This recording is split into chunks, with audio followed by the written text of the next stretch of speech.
কাতারে যেসব প্রবাসীর রেসিডেন্স পারমিট বাতিল করা হবে তাদের বাতিলের তারিখ থেকে ১৪ দিনের মধ্যে দেশ ছাড়তে হবে। অন্যথায় তাদের জরিমানার মুখোমুখি হতে হবে বলে জানিয়েছেন দেশটির স্বরাষ্ট্র মন্ত্রণালয়ের এক কর্মকর্তা। গলফ নিউজের এক প্রতিবেদনে এ তথ্য জানা গেছে।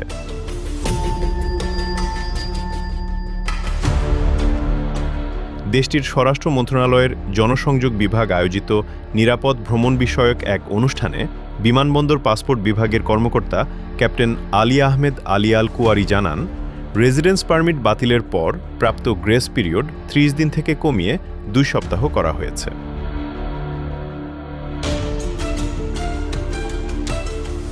আল কুয়ারি বলেন, নির্ধারিত ১৪ দিনের সময়সীমা অতিক্রম করে দেশে অবস্থান করলে সংশ্লিষ্ট ব্যক্তিকে প্রতিদিন ১০ কাতারি রিয়াল হারে জরিমানা দিতে হবে।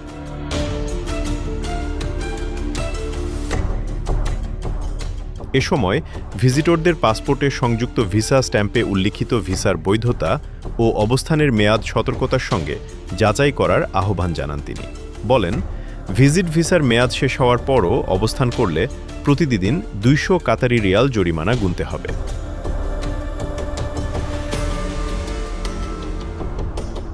এছাড়া বকেয়া ট্রাফিক জরিমানা, অতিরিক্ত অবস্থানের জরিমানা বা ভ্রমণ প্রক্রিয়াকে প্রভাবিত করতে পারে এমন অন্যান্য বকেয়া আছে কিনা তা পরীক্ষা করার কথাও বলেন আল কুয়ারি।